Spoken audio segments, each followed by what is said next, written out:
Have you ever gazed up at the night sky and wondered what might have been? What if one small change thousands of years ago sent humanity down a completely different path?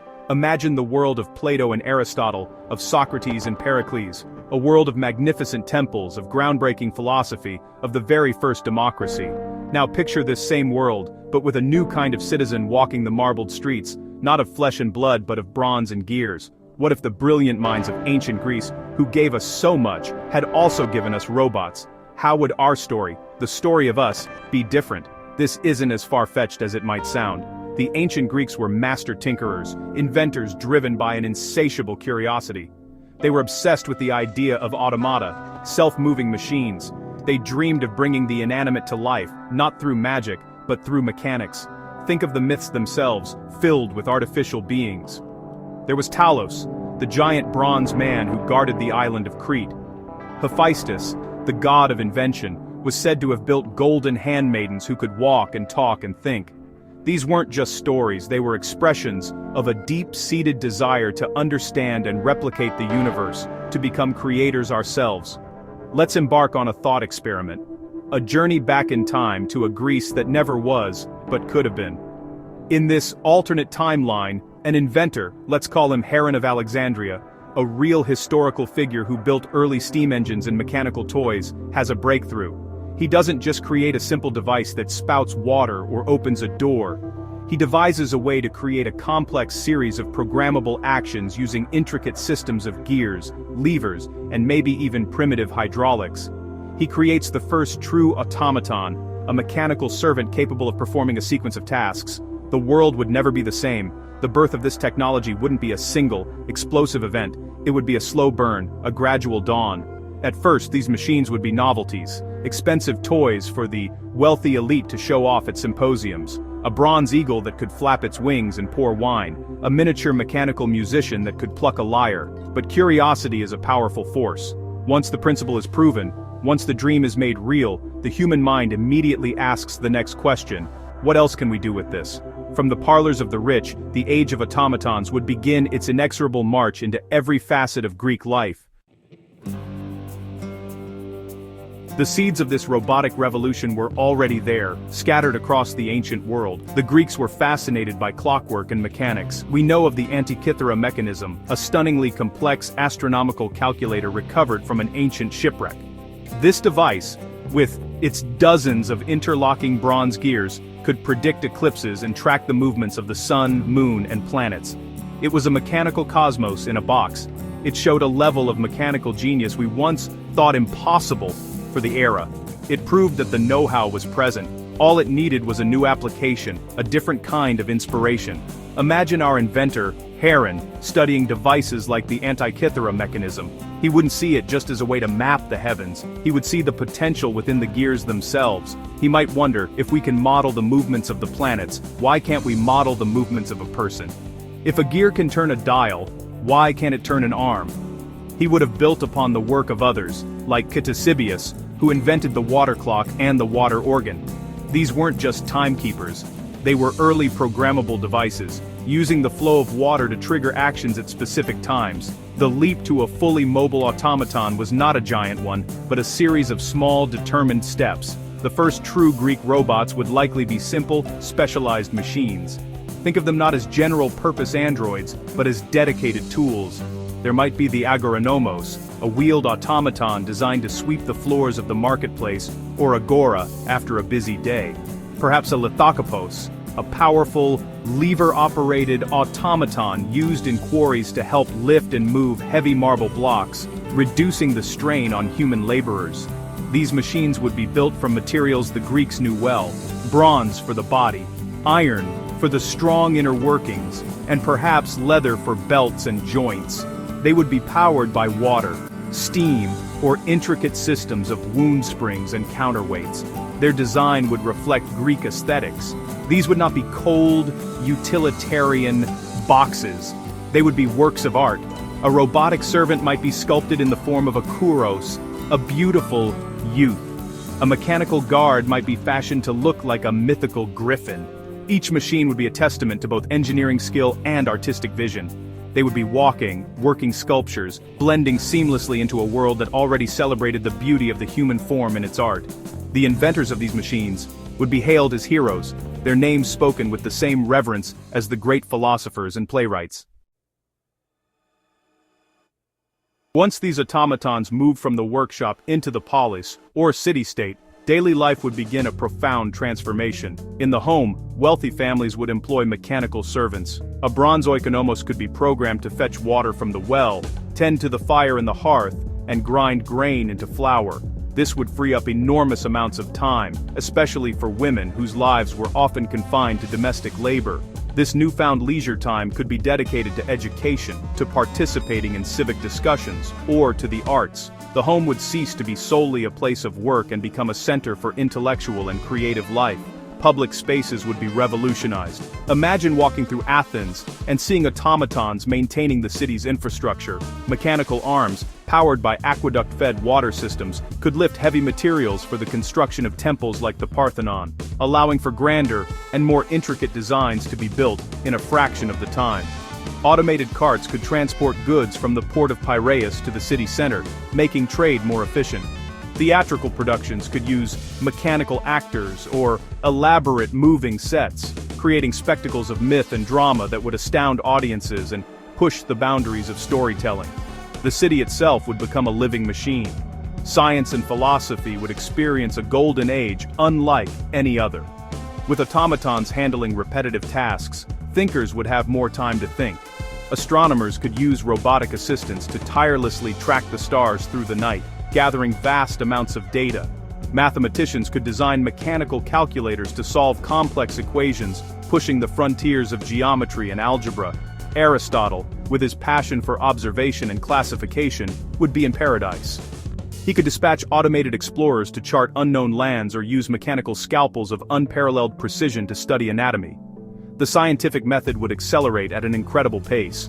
But this progress wouldn't be without its challenges. What would happen to the vast numbers of slaves and laborers whose work was now being done by machines? This would force a massive social and economic reckoning. Perhaps it would lead to widespread unemployment and unrest. Or, in a more optimistic vision, it could lead to a re-evaluation of human worth. If a machine can do the work, what is a person for? This question would dominate philosophical debates. It might even push Greek democracy towards a more inclusive model, where citizenship and a basic living standard are granted to all, as society grapples with a world of post-labor abundance. The art of war, so central to the Greek world, would be irrevocably altered. The iconic phalanx, a dense formation of hoplite soldiers, was the cornerstone of Greek military might. Now, imagine that phalanx reinforced, or even replaced, by tireless bronze soldiers. These mechanicus hoplites would be formidable opponents. They would not feel fear. They would not tire on a long march. They would not bleed. An army's strength would no longer be measured just by the number of its citizen soldiers, but by the number and sophistication of its mechanical warriors. Warfare would become a contest of engineering as much as courage. Initial military automatons would likely serve in support roles. Imagine automated siege engines of incredible power and precision, mechanical catapults that could calculate trajectory and reload themselves, robotic battering rams that could strike a gate with relentless, uniform force for hours on end. On the battlefield, they might serve as mobile shields, advancing ahead of the human lines to absorb the first volley of arrows, or as supply carriers, hauling food, water, and weapons to the front. This alone would give a tremendous advantage to the city-state that could master this new technology. Athens and Sparta would not just be rivals in philosophy and athletics, but in robotics. As the technology advanced, the concept of a fully autonomous soldier would emerge. Picture a 7-foot-tall bronze warrior, modeled after the mythical Talos. It would be armed with a spear and a shield, its movements governed by a complex internal system of gears and pneumatic tubes. A single human commander could direct a whole legion of these bronze giants. They would be impervious to arrows, save for a direct hit to a vulnerable joint. They would be devastating in a melee, their strength far exceeding that of a human. The psychological impact on an opposing army, seeing a line of unfeeling metal men advancing on them, would be terrifying. This new form of warfare would change the political landscape of Greece. A city-state with a superior automaton army like Sparta with its legendary military discipline, could potentially dominate the entire Hellenic world. The balance of power would shift dramatically. It might even have prevented the long and draining Peloponnesian War, or ended it much more quickly. The fear of a bronze phalanx could become the ultimate deterrent, enforcing a new kind of peace, a pax mechanica. Or it could spur a terrifying arms race, with each city-state desperately trying to build more and deadlier machines than its rivals. The arrival of thinking, moving machines would, send shockwaves through Greek religion and mythology. The Greeks saw divine influence everywhere. In the crash of a wave, the rustle of leaves, the flight of an eagle. Their gods were powerful, but they were also anthropomorphic. They had human-like forms and emotions. Now humans themselves were creating beings that moved and acted, seemingly with a will of their own. This would raise profound theological questions. Were the inventors of these automatons usurping the power of the gods? Was creating artificial life an act of hubris, destined to be punished? Consider for a moment the myth of Prometheus, who stole fire from the gods and gave it to humanity. He was punished for eternity for this transgression. The inventors of automatons would be seen as modern-day Prometheans, stealing the spark of life itself. Conservative priests and traditionalists would likely preach against the new technology, calling it an abomination. They would warn that these bronze men had no soul, no aim, and that their proliferation was an affront to the natural order established by the Olympians. Festivals and sacrifices would be held to appease the gods, especially Hephaestus, the god of invention, to ensure his blessing and not his wrath. On the other hand, some would see the automatons as proof of the gods' favor. They might argue that the gods themselves, particularly Athena, goddess of wisdom, and Hephaestus, had inspired these inventions. The ability to create such marvels would be seen as a divine gift, a sign that humanity was ascending to a new level of existence, closer to the gods themselves. Temples might even feature advanced automatons as sacred objects. Imagine a temple to Athena, where a life-sized, fully articulated statue of the goddess could deliver pre-programmed oracles, its voice projected by clever acoustics. For the faithful, this would be a miracle. This tension would honestly fuel a new wave of philosophical inquiry. Plato's theory of forms, the idea that there is a perfect, ideal version of everything in a higher realm, would take on a new dimension. Is a perfect automaton a better representation of the form of man than a flawed, emotional human? Aristotle's studies of the soul would have to contend with these new beings. Can a machine have a soul? If it acts intelligently, is it intelligent?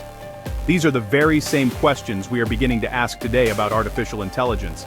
The Greeks would have been having these debates over 2,000 years ago, in the shade of the Acropolis. The very stories the Greeks told themselves would begin to change. Myths are not static, they evolve to reflect the values and anxieties of the culture that tells them. With robots becoming a part of life, they would inevitably find their way into the grand theater of mythology. New myths would arise. Perhaps a story of a hero who must outwit a labyrinth guarded not by a minotaur, but by a legion of clockwork sentinels. Or a tragedy about an inventor who falls in love with his own perfect, mechanical creation. A new spin on the Pygmalion story. The gods themselves might get an upgrade. Think about Hephaestus, the lame god of the forge. He was already a master craftsman who built automatons for the gods. In a world with real robots, his status among the Olympians would skyrocket. He would no longer be the butt of jokes, but perhaps the most powerful and respected god of all. His forge on Mount Olympus would be imagined as a vast, celestial factory, churning out divine machines. Zeus might commission him to build an army of bronze eagles to enforce his will, and Hades might request mechanical hounds to guard the underworld. Hephaestus would become the divine engineer of the cosmos. The nature of monsters would also change. The old monsters, the Hydra, the Chimera, the Cyclops, were creatures of chaotic nature. The new monsters would be creatures of flawed technology. A myth might tell of a city that built a powerful automaton guardian, only for its programming to become corrupted, turning it into a destructive menace that terrorizes its own creators. This is the Frankenstein story, the Terminator story, born in ancient Greece. It would be a cautionary tale about the dangers of unchecked ambition and the responsibility that comes with the power of creation. It's a lesson about the delicate balance between ingenuity and wisdom. Even the heroes would adapt. Heracles' labors would be different. Instead of cleaning the Augean stables by diverting a river, maybe he would have to defeat a rogue sanitation automaton. Instead of capturing the Cretan bull, he might have to capture a rampaging mechanical bull from the workshops of Daedalus. Odysseus, on his long journey home, might encounter an island of sirens whose enchanting song is not vocal, but a hypnotic series of mechanical tones. These new myths would reflect a world where the greatest challenges were no longer just from nature or the gods, but from the complex and sometimes unpredictable creations of humankind itself. The influence of Greek robotics would not remain confined to the Hellenic world. Just as Greek philosophy, art, and science spread, so too would its most revolutionary technology. The rising power of Rome, with its insatiable appetite for conquest and engineering, would be the primary inheritor of this mechanical legacy. When the Romans conquered Greece, they wouldn't just bring back statues and scrolls, they would bring back engineers, blueprints, and the automatons themselves. The Romans were brilliant practical engineers, and they would take Greek designs and mass-produce them on an unprecedented scale. Roman legions, already the most formidable fighting force in the ancient world, would become unstoppable. Imagine Roman legionaries marching alongside mechanical auxiliaries. These Roman-built automatons would be less artistic and more utilitarian than their Greek predecessors, standardized, brutally efficient machines of war. They would build roads, construct forts, and fight on the front lines. The expansion of the Roman Empire would happen faster and extend further than it did in our timeline. The famous Roman roads would be built in record time by tireless mechanical laborers, connecting a vast empire from Britain to Mesopotamia with unparalleled efficiency. The city of Rome itself would become a marvel of automation. The Colosseum would feature gladiatorial combat, not just between humans and animals, but between humans and machines, or even machines versus machines, for the entertainment of the masses. The great aqueducts would not only bring water to the city, but also power a vast network of public and industrial machinery. Roman baths might have automated attendance, and massive construction projects like the Pantheon would be aided by heavy-lifting automatons. The phrase bread and circuses would take on a new meaning in a city where much of the labor and spectacle was provided by machines. This Roman adoption of Greek robotics would fundamentally alter the course of Western civilization. The Roman Empire, strengthened by this technological advantage, might have been able to withstand the internal decay and external pressures that led to its collapse in our history. A technologically advanced Roman Empire might have successfully repelled the barbarian invasions. There might have been no dark ages in Europe. Instead, the flame of knowledge, powered by mechanical gears and steam, would have continued to burn brightly, leading to an industrial revolution centered in Rome, more than 1,000 years ahead of schedule. The world we know would be completely unrecognizable. If this automated Roman Empire had endured, how would the world of 2025 be different? The pace of technological development would have been accelerated by 2 millennia. The scientific revolution and the Enlightenment wouldn't have been reawakenings after a long slumber. They would have been continuous processes dating back to antiquity. By the time we reach the 17th century in our timeline, this alternate world might have already been exploring electricity and advanced computation. By the 21st century, humanity might have already established colonies on the Moon and Mars, powered by technologies that began with a bronze man in ancient Athens. Our technology today would be built on a completely different foundation. Our computers might not be electronic and silicon-based. They might be incredibly sophisticated mechanical or fluid-based analytical engines, a direct evolution of the Antikythera mechanism. Instead of sleek smartphones, we might carry intricate pocket-sized clockwork devices that could perform complex calculations and communicate over vast distances using some unknown principle. Our cities might be powered by clean geothermal or solar-powered steam systems, a technology perfected over centuries. The aesthetics of our world would be different, perhaps with a greater appreciation for mechanical beauty, for visible gears, and polished brass. The very structure of our global society would be different. If a single technologically advanced empire like Rome had dominated the globe for centuries, the world might be far more culturally and linguistically unified. The political map would be utterly changed. The concepts of the nation-state that arose in Europe might never have developed. We might live under a global government, a descendant of the Roman Senate, grappling with cosmic-scale challenges. Our philosophies and religions would also be vastly different, having spent 2,000 years wrestling with the implications of artificial life and intelligence. But would this world be better? A continuous line of technological progress from antiquity doesn't guarantee a utopia. The capacity for creation is also the capacity for destruction. A Roman Empire with industrial-era technology could have waged wars on a scale that would make our own world wars look small. The social challenges of automation, first faced in ancient Athens, would have been magnified over centuries. It's possible this alternate 2025 would be a world of even greater inequality, or a dystopian society controlled by an all-powerful technologically enabled state. Progress is not always a straight line towards the good. So, we return from our journey, back to our own timeline, to a world where the Greeks gave us logic, but not logistics robots, democracy, but not data processing droids. Was it a missed opportunity, or a bullet dodged? It's impossible to know. The story of What If is a tantalizing game, but it serves a real purpose. It reminds us that the world we live in is not inevitable. It is the result of countless small turns, brilliant insights, and missed chances. The Antikythera mechanism proves that the potential for a different world was there, lying dormant in the mind of an ancient engineer. Thinking about a robotic ancient Greece forces us to look at our own relationship with technology. The questions the Greeks would have asked are the questions we are asking now. What is the role of humanity in a world where machines can think and work? What are our responsibilities as creators? How do we ensure that our inventions lead to a more just and fulfilling society, rather than one of greater division and control? In a way, we are living in the world that this thought experiment imagined. Our automatons are made of silicon and code instead of bronze and gears, but the dilemmas are the same. The universe is full of fascinating possibilities, and the history of our own planet is one of the most fascinating of all. The path we have walked is just one of an infinite number of potential paths. By imagining the roads not taken, we can better understand the road we are on. The legacy of ancient Greece is not just in the past, it is in the questions that still drive us today. The desire to understand, to create, to reach for the stars, that is the fire of Prometheus, the spark of Hephaestus. It burned brightly in them, and it burns brightly in us. And as we stand on the cusp of our own revolution in artificial intelligence and robotics, we are, in a very real sense, the students of those ancient thinkers.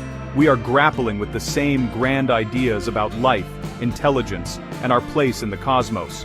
The stage is different, the technology is more advanced, but the play is the same. The next act is ours to write, and the ghosts of those ancient Greek inventors are watching, curious to see what we will build, what we will become, and what kind of world we will choose to make. The past is a mirror, and in it we can see the future.